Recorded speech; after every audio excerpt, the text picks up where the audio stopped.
Welcome back once more. This is Sunday edition here on KTN News. We have been speaking about the ODM nomination. Let's switch gears a bit and speak about the opposition coalition, the National Super Alliance. We did talk about it briefly on the political pages. We have talked about fresh details, which my analysts think nothing is fresh there, but they are set to resume talks in Kilifi.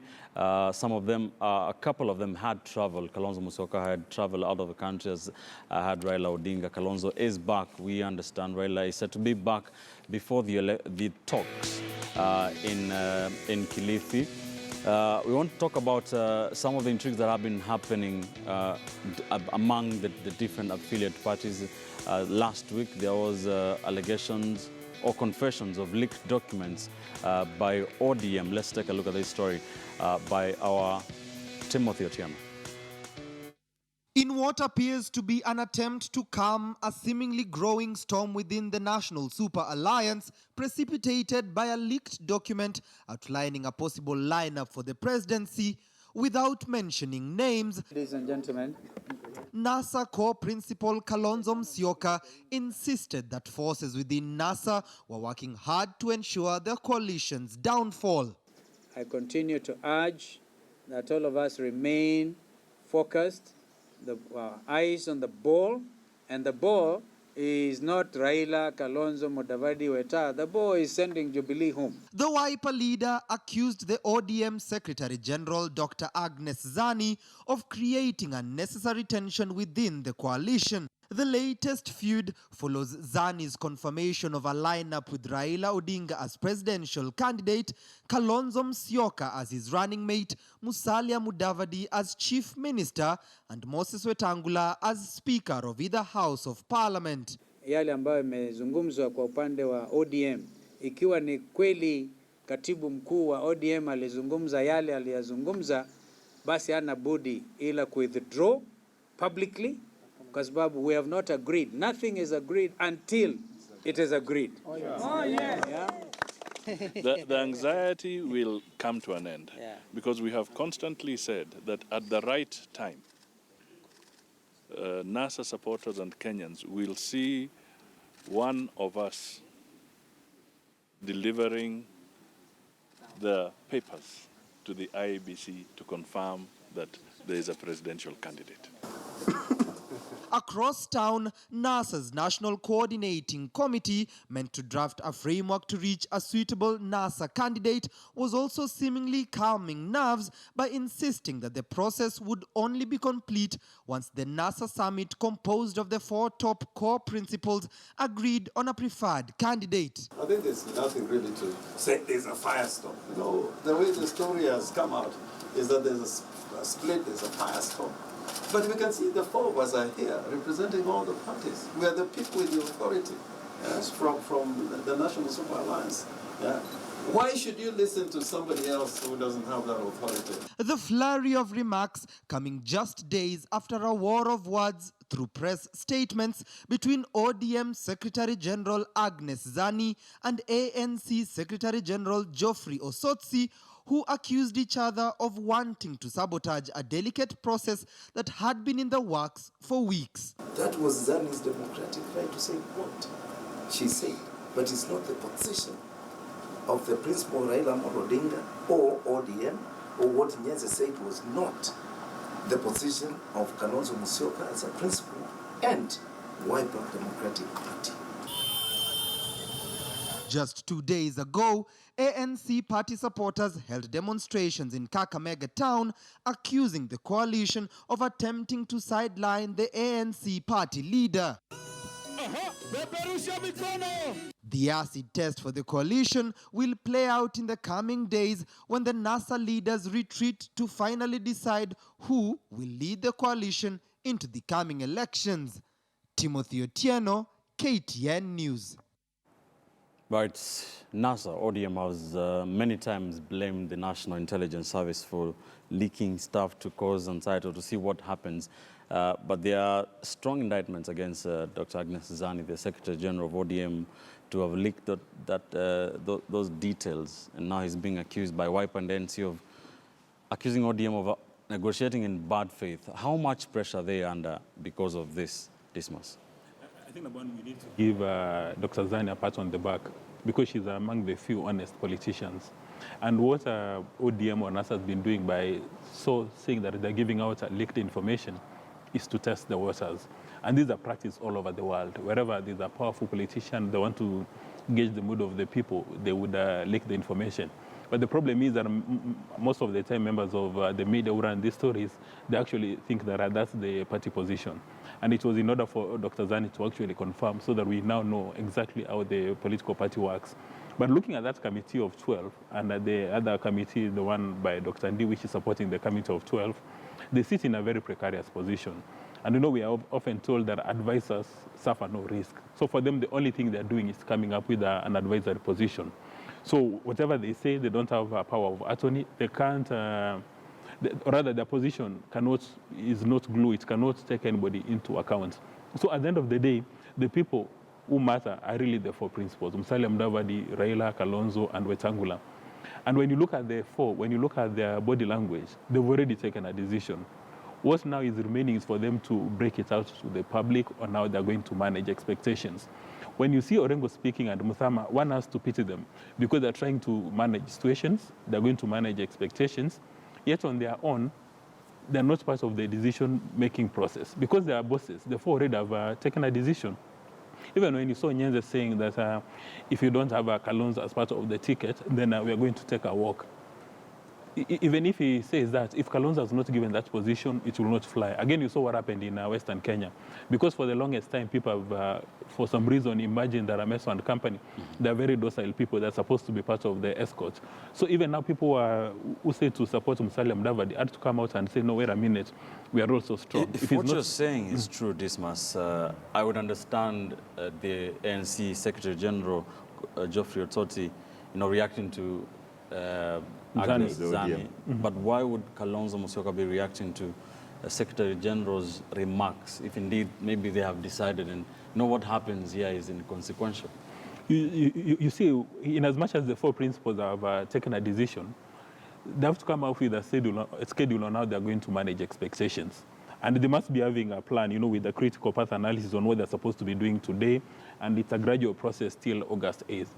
The reason why Kalonzo is behaving in a manner suggesting that he's annoyed. And when you look at his body language, he's actually not annoyed. He seems to be a jovial man. He's managing expectations in the Kamba Nation. And he was not even addressing Zani. Because the person that Kalonzo is supposed to be addressing is his peer, who is Raila Odinga. So why would he want to be addressing Zani? So this is just meant for an entirely different audience. Right. It would be very naive for anybody to imagine that these four guys, for the last 6 months, they've been having lots of bonding sessions, and most of them are not in the public domain, that they're actually driving like, people without any sort of vision or clarity, that they're waiting for this committee of 12 to give them a position. That committee of 12 is just part of a strategy to buy time. We are told that if you don't want a decision to be taken, you form a committee. So you form a committee of 12, and so that everybody, you see now, the committee of 12 is represented by people from the four principals. So at the end of the day, if, say, when they make the announcement, if Musyoka is not the candidate, then Musyoka can say that in that committee of 12, I sent 12 people to go and negotiate. So my views were captured, and the decision which has been taken is corporate. Let all of us run with it. But to believe that those four have no idea who is going to be the candidate would be stretching it. So what is your take on these intrigues? The ODM fraternity has always claimed that Raila is the only man who is popular in Kenya, according to NASA. Okay? According to ODM. According to ODM, and this is NASA. Now, their preferred presidential candidate is Raila. Okay? However, they do not want to do away with Kalonzo, according to the arrangements earlier their own. They are trying to put Musalia Mudavadi's participation aside, but only like he happened to mention, they want to take lawyers as escorts. When you are preparing tea, you start preparing that, then you look for an escort. Okay? Look for a mandazi. Yeah, mandazi. No, they want to use the lawyers as mandazi. It had to be a tea anecdote. Yes. They want to use the lawyers as mandazi. And we are saying as lawyers, we will never be mandazis anymore. Okay? Mudavadi is a leader, okay? He should not be used as a rubber stamp for Luyas to back NASA. Just with the mere fact that he's somewhere within NASA, okay? If we want Luya leadership, we must have that presidential candidate as a Luya. However, according to even your own analysis, you will recall that the percentages that between Odinga, Mudavadi, Kalonzo, Wetangula, Odinga is rated high, okay?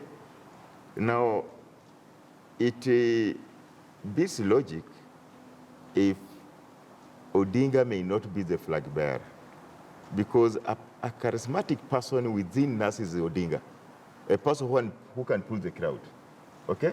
And that's very important in politics. Let me tell you something that Dismas has been saying, to continue your point. Yes. That if Raila might be the most popular among the four. Yes. But he's also, you know, he elicits a lot of negative reaction from the Jubilee stronghold. So if he is on the ticket, it means there'll be a very high voter turnout in Jubilee strongholds. So it would be better to have somebody who does not, is not so, you know, that doesn't have a phobia kind of reaction. Raila phobia. Raila phobia in Jubilee strongholds like Musalia Mudavadi. What do you say about that? That would be bad news for Jubilee. No. Having Musalia Mudavadi as a presidential candidate for NASA is not any sad news to Jubilee, because we do, let us recall 2013 general elections. Western, Raila garnered more votes than Mudavadi. Are you aware of that? Yes. Okay? He almost beat Mudavadi in his own stronghold, Vihiga, where he comes from. So that doesn't do it for you. It doesn't matter All right. whether it's Raila or Mudavadi or Kalonzo, as long as we have Uhuru Kenyatta on our side, because he's the only man to beat in general election in Kenya as a presidential candidate. But let me shed more lights on what Meso is saying. And actually, Meso would be in a very dangerous spot if Musalia Mudavadi is the presidential candidate for NASA, because it will complicate the ball game in his constituency. So I suspect in his prayers he doesn't want Musalia Mudavadi to be the candidate. You are going to get a moment. I'll respond. But from the introduction of multi-party politics, you've never had Raila, Kalonzo, Wetangula, and Musalia in the same ticket. They've always played for different teams. So this is the very first time that you are going to have those four in one ticket. And I actually don't know why the lawyers are not dominating this entire conversation, because they form 50%. Yes. You have Musalia Mudavadi and you have Wetangula, so 50%. Even that committee of 12 is a 50% Luya. Maybe they need to flex their muscles. But the point here is whether or not Raila's power or influence can be transferable the way he did in 2002. And you know, in 2002, he had two Kikuyu candidates and he said one Tosha. So the question which informed the decision is whether or not, again, that can be transferable. This time and of course, for maybe just to buttress that point, for Meso, he needs to know that if you ever say Musalia on this ticket, Gideon Moi and Isaac Ruto would obviously go to NASA. And people fear Raila for, you know, the Raila phobia talking about. Yes. So those are some of the considerations. And let me just let me respond first. Yes. Whether Musalia Mudavadi is a presidential candidate or not, that has any negative impact on my side as a Jubilee candidate. To create a euphoria. One, to create a euphoria everywhere in the nation. Let me tell you. Yeah, Mudavadi and Wetangula, they are in NASA as individuals, not as lawyers. Right. One thing is this: we'll have a lawyer candidate in NASA, Dagoret North. Okay, that's opposition. We have a lawyer candidate, Meso, Jubilee. These are the having beaten Beatrice. Having beaten Jubilee itself, because Jubilee is the one which is coming. All right. Now, where will you go to as a lawyer? The person who is the government side, or the one who is opposition, who is trying to look for all right, whatever? we'll wait to see. We'll wait to find out. That's where we leave it, gentlemen. Thank you so much, Jackson Meso, running for the parliamentary seat of Dagoret in North, and Dismas Moko, political analyst here. We have to have that debate for Dagoret North. I hope you come. I'll come. That's why we leave it on the show this morning. Many thanks for joining us. I'm Ben Kitili. Join us every Sunday morning from 10 a.m. to 12 noon as we dissect the big political stories. Kenya's premier Sunday morning political show, Sunday edition. On Siasa Files, this morning we shall have Martha Karua speaking during the burial of the late former Vice President Michael Kijana Wamalwa. Bye for now.